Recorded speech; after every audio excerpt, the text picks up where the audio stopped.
Hello everyone, welcome back. It's our 56th session, 7th of November 2021. Yay, let's get started. This is what I heard. At one time, the Buddha was staying in the Chitta Grove near the city of Sarvasti.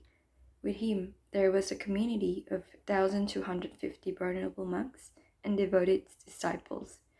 One day before dawn, the Buddha clothed himself and along with his disciple took up his alms bowl and entered the city to beg for food door to door, as was his custom. After he had returned and eaten, he put away his bowl and cloak, bathed his feet, and then sat with his leg crossed and body upright upon the seat arranged for him. He began mindfully fixing his attention in front of him, while many monks approached the Buddha and, showing great reverence, seated themselves around him. After a time, a most venerable monk named Subhuti, who was sitting in the congregation, rose from his seat. He uncovered his right shoulder, placed his right knee on the ground, and as he joined his palm together, he respectfully bowed and then addressed the Buddha.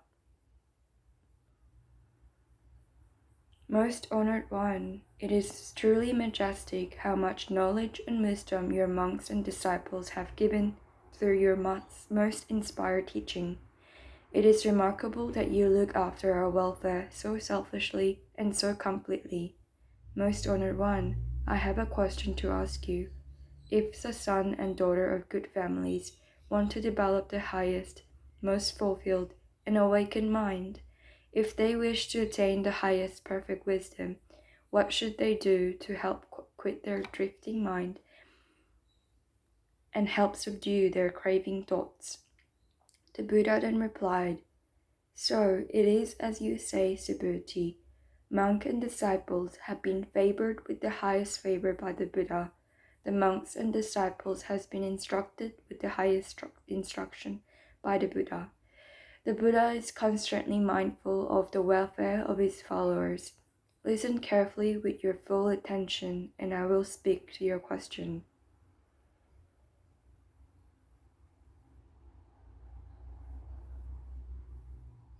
If son and daughter of good families want to develop the highest, most fulfilled, and awakened mind, if they wish to attain the highest perfect wisdom and quit their drifting mind, while subduing their craving thoughts, then they should follow what I am about to say to you. Those who follow what I am about to say here will be able to subdue their discriminative thoughts and craving desires. It is possible to attain perfect tranquility and clarity of mind by absorbing and dwelling on the teaching I am about to give. Then the Buddha addressed the assembly.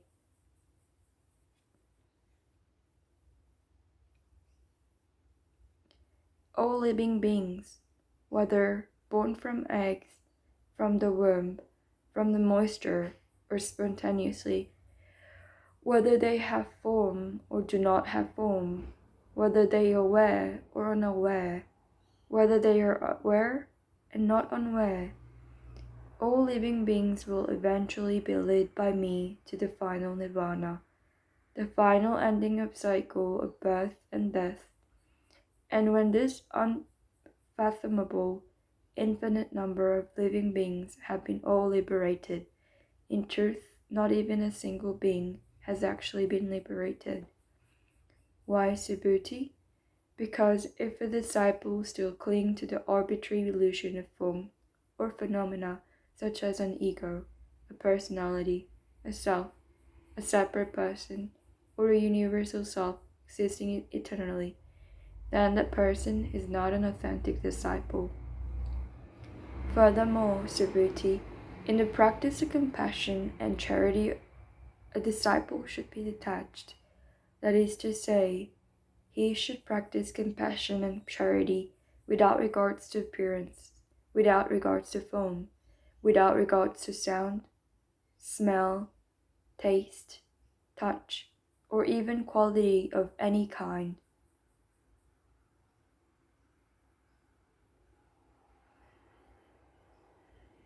Subhuti, this is how the disciple should practice compassion and charity. Why? Because practicing compassion and charity without attachment is the way to reaching the highest perfect wisdom. It is the way to become a living Buddha. Subhuti, do you think you can measure all of the space in the eastern heavens? No, most honored one. One cannot possibly measure all the space in the eastern heavens. Subhuti, can space in a western, southern, and northern heaven, both above and below, be measured? No, most honored one. One cannot possibly measure all the space in the western, southern, northern heavens. Well, Subhuti, the same is true of the merit of the disciple who practice compassion and charity without any detachment to appearances, without cherishing any idea of form. It is impossible to measure the merit they will occur. Subhuti, my decision should let their mind absorb and dwell in the teaching I have just given.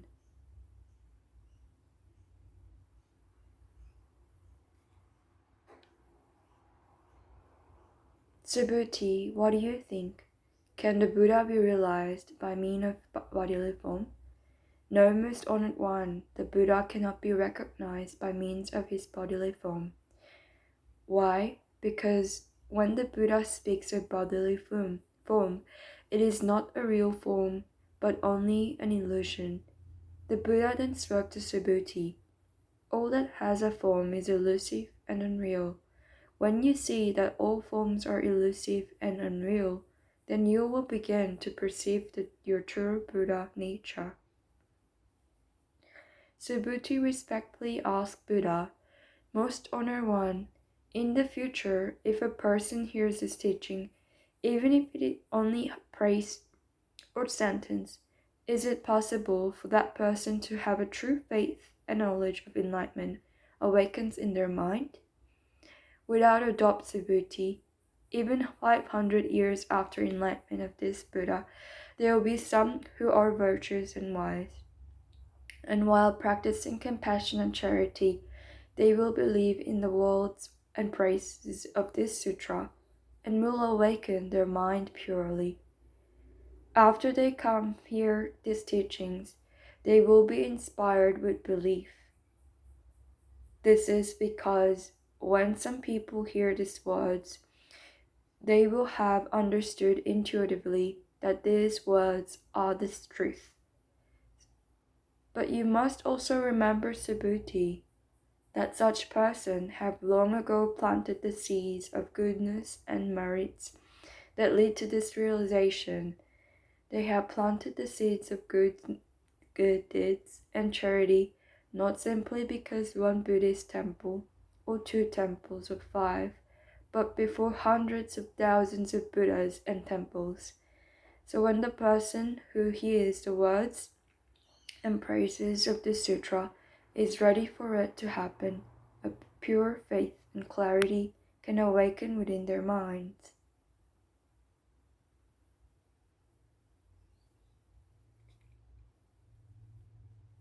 Subhuti, any person who awakens faith upon hearing the words and phrases of the sutra will accumulate countless blessing and merit.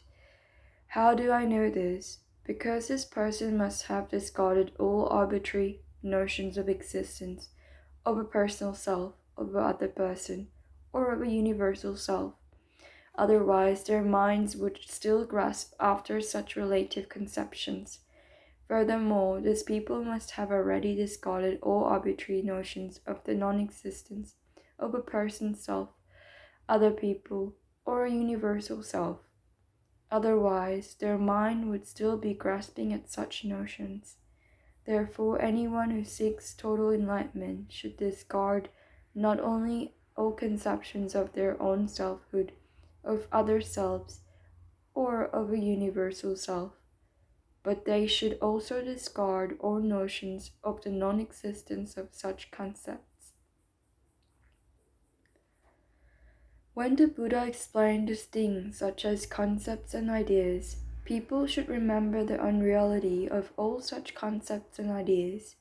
They should recall that in teaching spiritual truth, the Buddha always uses this concept and ideas in a way that a raft is used to cross the river. Once the river has been crossed over, the raft is of no more use and should be discarded. These arbitrary concepts and ideas about spiritual teachings need to be explained to us as we seek to attain enlightenment. However, ultimately, these arbitrary conceptions can be discarded.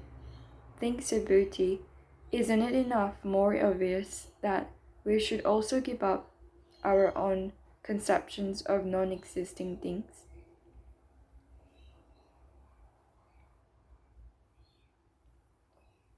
Then Buddha asked Subhuti, what do you think, Subhuti? Has the Buddha arrived at the highest, most fulfilled, most awakened and enlightened mind? Does the Buddha teach any teaching? Subhuti replied, as far as I understood the Buddha's teaching, there is no independently existing object of mind called the highest, most fulfilled, awakened, or enlightened mind. Nor is there any independently existing teaching that the Buddha teaches. Why? Because the teaching that the Buddha has realized and spoken of cannot be conceived of as separate, independent things and therefore cannot be described. The truth in them is uncontainable and unexpressible. It neither is, nor is it not. What does this mean? Does this mean is the Buddha and disciples are not enlightened by a set method of teaching, but by any internally intuitive process, which is spontaneous and is part of their own inner nature? Let me ask you, Subhuti, if a person filled over 10,000 galaxies with the seven treasure for the purpose of compassion, charity, and giving alms, would this person not gain great merits and spread much happiness? Yes, most honored one. This person would gain great merits and spread much happiness, even though in truth this person does not have a separate existence to which merit could occur. Why? Because this person merit is characterized with the quality of not being merit. The Buddha continued, suppose another person understood only 4 lines of this sutra, but nevertheless took it upon themselves to explain these lines to someone else. This person's merit would be even greater than the other ones. Why? Because all the Buddha and all teaching and values of the highest, most fulfilled, most awakened mind arise from the teaching in this sutra. And yet even as I speak, Subhuti, I must take back my words as soon as they are uttered, for there are no Buddha and there are no teaching.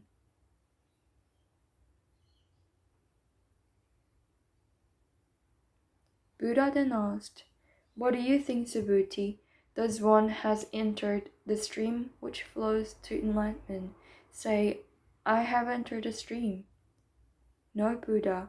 Subhuti replied, a true disciple entering the stream would not think of themselves as a separate person that could be entering anything, only that disciple does not differentiate themselves from others, who has no regards for name, shape, sound, odor, taste, touch, or for any quality can truly be called the disciple who has entered the stream.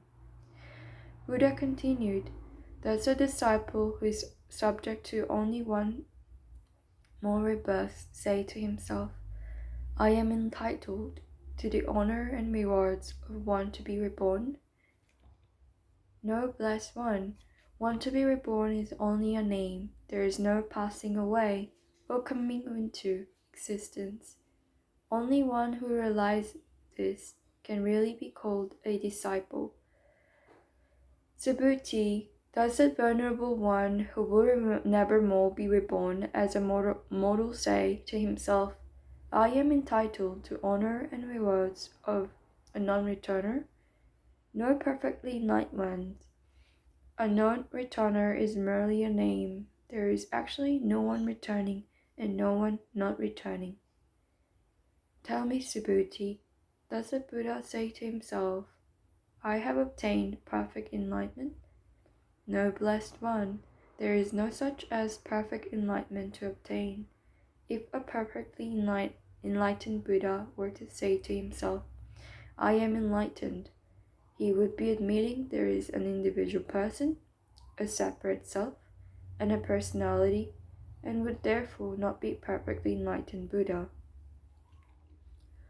Subhuti then said, Most honored one, you have just said that I, Subhuti, excel amongst the disciple in knowing the bliss of enlightenment, in being perfectly content in seclusion, and in being free from all passions.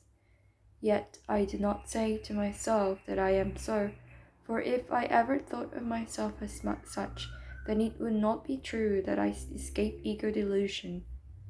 I know that in truth there is no Subhuti, and therefore Subhuti abides nowhere, that the neither knows nor does he know bliss, and that he is neither free from nor enslaved by his passions.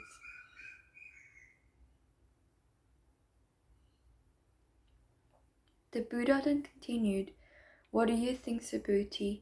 When I was in a previous life, if the Dipankara Buddha, did I receive any definite teaching or attain any degree of self-control, whereby I later become a Buddha? No, honorable one. When you were a disciple of Dipankara Buddha, in truth you received no definite teaching, nor did you attain any definite degree of self-control. Subhuti, know also that if any Buddha would say, I will create a paradise, he would speak falsely. Why? Because a paradise cannot be created, nor can it not be created. A disciple should develop a mind which is no way dependent upon sight, sound, smell, taste, sensory sensation, or any mental conceptions. The disciple should develop a mind which does not rely on anything. Therefore, Subhuti, the minds of all disciples should be purified of all thoughts that relate to seeing, hearing, tasting, smelling, touching, and discriminating. They should use their minds spontaneously and naturally without being constrained by preconceived notions arising from the senses. Suppose, Subhuti, a man had an enormous body. Would the sense of personal existence he had also be enormous? Yes, indeed, Buddha. Subhuti answered, his sense of personal existence would be enormous, but the Buddha has taught that personal existence is not a name, for it is in fact neither existence nor non-existence, so it is only has the name personal existence.